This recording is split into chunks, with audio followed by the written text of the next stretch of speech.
मुन्नी घाबरणारी नाहीये, पण ती समोर देखील येत नाहीये, हे दुर्दैव आहे असं सुरेश धस म्हणतात। मुन्नी घाबरणारी नाही आणि समोर देखील येत नाही असं दुर्दैव सुरेश धसांचं हे वक्तव्य। मुन्नी समोर येण्याची मी फार आस्थेनं वाट पाहतोय असंही सुरेश धस म्हणाले।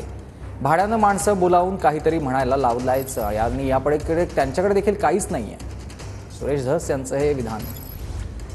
जवळपास अनेक सर्वच आरोपी अटकेत आहेत, तरीही आक्रोश मोर्चे निघतात। आता पुढचे मोर्चे कसे राहतील, काय स्वरूप या मोर्चाचं असेल? मोर्चे निघतायत याचं कारण असं आहे की समाज मनाला ही गोष्टच पटलेली नाही। हे फार खटकलेली गोष्ट आहे। पद्धत जी वापरलेली आहे ना मारण्याची, त्या पद्धतीमुळं हा रोष आहे। ह्याच्यात कुठलं राजकारण नाही, कुठलं काय नाही।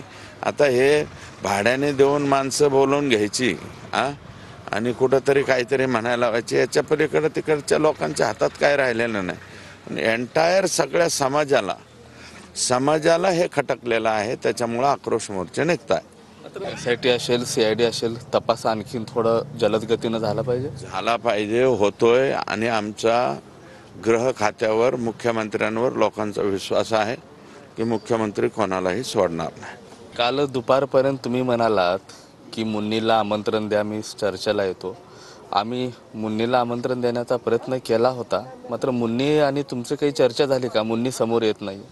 मुन्नी आल्याशिवाय सुन्नी करणार नाही असं मी म्हणलेलं आहे। मुन्नीला येऊ द्या। मुन्नी येईल का मुन्नीला कुठं वाचवण्याचा प्रयत्न होतोय? मैं बहुत क्या म्हणतोय तसं फार आस्थेनं वाट पाहतोय मुन्नीची। मुन्नी घाबरली नाही, मुन्नी घाबरली वेळ नाही, ती घाबरत नाही। मुन्नी फक्त समोर आली नाही, हे दुर्दैव आहे। येईल वाटतं मुन्नी अशात संध्याकाळपर्यंत? अपेक्षा आहे यावी असं।